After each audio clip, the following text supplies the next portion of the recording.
Olá pessoal, eu sou o Jean e hoje nós vamos ver um pouquinho os fundamentos da esterilização dentro de uma indústria de alimentos, vamos dizer assim.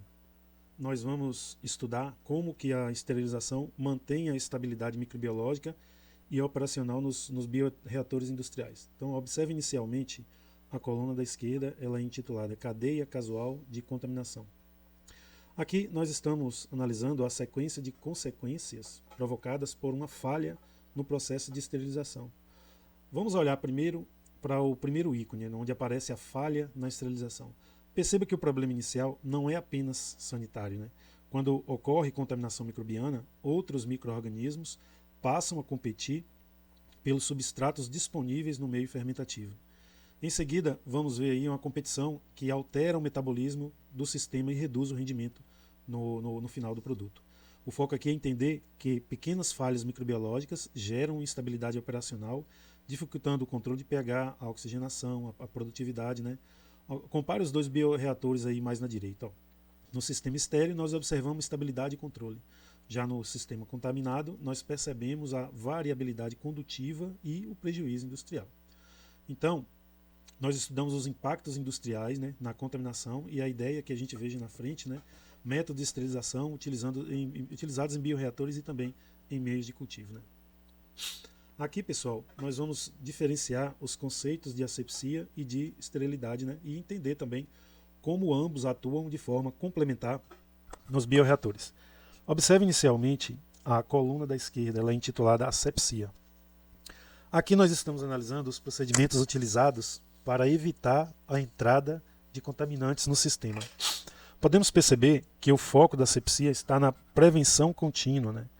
Agora, se a gente acompanhar os itens né, que estão relacionados aí com a higienização, a manipulação e também a manipulação e a manutenção operacional, né? Nós vamos ver que o objetivo não é eliminar totalmente os micro-organismos já existentes, né? Mas é impedir que eles entrem no processo produtivo. Né?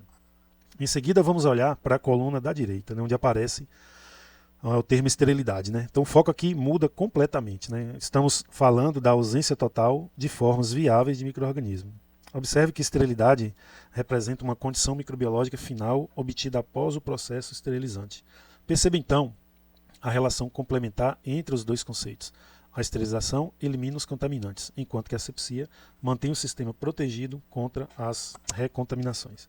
Se a gente observar na direita inferior na figura, né, o que a gente vai ver? Nós vamos entender que segurança microbiológica industrial depende simultaneamente de esterilização eficiente e de manutenção asséptica contínua. Por isso, mesmo após esterilizar um equipamento, qualquer falha operacional posterior pode comprometer todo o processo biotecnológico. Então, nós vimos as principais fontes de contaminação nos sistemas biológicos, né? E agora nós estudamos a diferença entre a asepsia e a esterilidade. Né? Nós vamos ver na frente os métodos industriais, né, para a gente alcançar e manter as condições estéreis nos bioprocessos. Aqui, pessoal, a ideia é a gente ver como que ocorre a redução térmica na população microbiana ao longo do tempo de esterilização. Observe inicialmente que o gráfico, né, da esquerda, mais na esquerda, aí, nós estamos analisando a cinética de morte microbiana e em função do tempo. No eixo X a gente tem os valores de log da população microbiana e no eixo X nós temos o valor D, né, que é o tempo.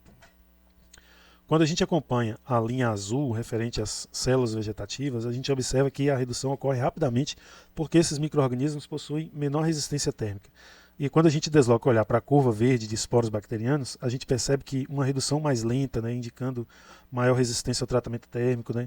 E quando a gente observa a marcação no 1D no eixo horizontal, cada intervalo representa o tempo necessário para reduzir a população em 90%. Então perceba que o valor D não elimina totalmente os micro-organismos em um único ciclo, né, mas ele reduz progressivamente a carga microbiana em escala exponencial.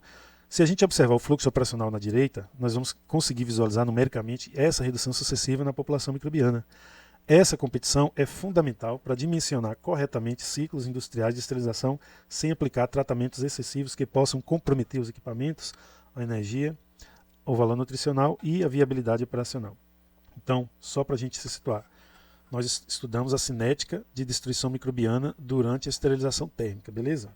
a gente vai ter subsídios, né, para ver os parâmetros industriais utilizados para os cálculos e a validação dos ciclos de esterilização. Aqui, nesse momento, nós estamos estudando os principais fatores que aumentam ou que reduzem a resistência microbiana durante a esterilização industrial. Então, observe inicialmente o centro do diagrama onde aparece resistência microbiana. O foco aqui é entender que essa resistência não depende de um único fator, mas ela depende da interpretação entre características do micro-organismo, do meio, né, e das condições físicas do processo. Agora, quando a gente desloca o olhar para a parte superior esquerda na estrutura microbiana, nós vamos perceber que os esporos bacterianos apresentam maior resistência porque possuem estrutura protetora e baixa atividade metabólica. Em contraste, as células vegetativas elas são mais sensíveis ao calor e à umidade. Agora vamos observar o bloco do meio de cultivo. Nesse caso, a gente tem proteínas, açúcares e sais, eles podem proteger os micro-organismos ao dificultar a transferência de calor durante a esterilização. Agora vamos acompanhar as condições físicas na parte inferior esquerda. Pequenas variações de temperatura, de tempo e de umidade alteram diretamente a eficiência do processo esterilizante. Então, observe também que a variabilidade genética na direita, né? Diferentes espécies e cepas respondem de maneira distinta ao tratamento térmico. Perceba então a nossa conclusão aí, quanto maior a resistência microbiana, mais rigoroso deve ser o ciclo industrial de esterilização para a gente garantir a segurança microbiana adequada.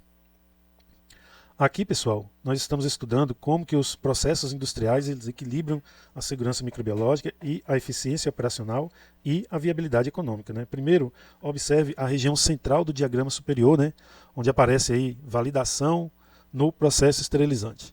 Aqui nós estamos analisando o principal objetivo industrial da esterilização, que é encontrar uma condição operacional segura e equilibrada. Vamos olhar agora para o lado esquerdo, né, na área de subesterilização.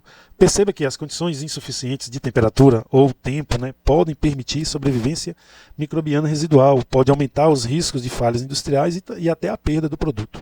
Em seguida, nós vamos observar o lado direito da figura, né, onde aparece a superesterilização. Nesse caso, o excesso térmico elimina micro-organismos, mas também pode degradar nutrientes, componentes sensíveis do meio e elevar significativamente o custo energético do processo.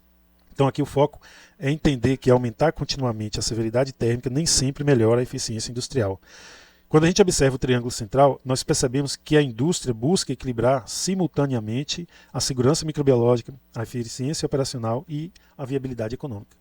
Vamos acompanhar a faixa interior, que ela é denominada viabilidade, a janela operacional segura.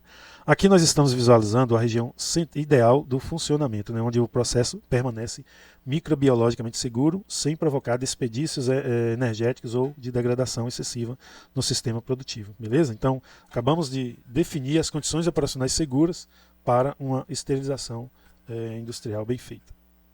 Aqui, já carregando para o final, né, nós temos aqui a esterilização integrada, né, continuamente ao funcionamento operacional de bioprocessos industriais. Observe inicialmente a sequência operacional da esquerda para a direita no topo da figura. Aqui nós estamos analisando como que a asepsia deve acompanhar todas as etapas do bioprocesso, né, e não apenas a esterilização inicial. Primeiro observe a etapa da esterilização no meio, né, equipamentos e tubulações. Em seguida vamos acompanhar a transferência asséptica no meio e do inóculo. O foco aqui é entender que qualquer contato inadequado após a esterilização pode provocar a recontaminação do sistema. Quando a gente olha para o bioreator fechado no centro da figura, o que a gente vê? Sistemas vedados possuem significativamente a exposição ambiental e permitem maior estabilidade microbiológica. Em seguida, vamos observar a aeração controlada e as condições assépticas, né? Nesse caso, o ar precisa entrar controlado, né? O ar precisa entrar esterilizado, né? Esse controle ele precisa ser rigoroso, né? Para a gente evitar a introdução de contaminantes externos, né? Vamos acompanhar agora a parte inferior do fluxo, né, envolvendo aí a coleta de amostras, o monitoramento microbiológico e também a validação contínua. Perceba que sensores, análises microbiológicas e inspeções técnicas funcionam como um mecanismo permanente de vigilância operacional. Por isso que sistemas fechados e automatizados, eles apresentam maior segurança microbiológica, menor interferência humana e maior produtividade industrial. Beleza? Então, finalizamos assim essa parte de esses conceitos a respeito de esterilização, né? Vamos passar a ver aí alguns métodos eficientes de esterilização para no próximo vídeo, tá beleza? Então um abraço e bons estudos.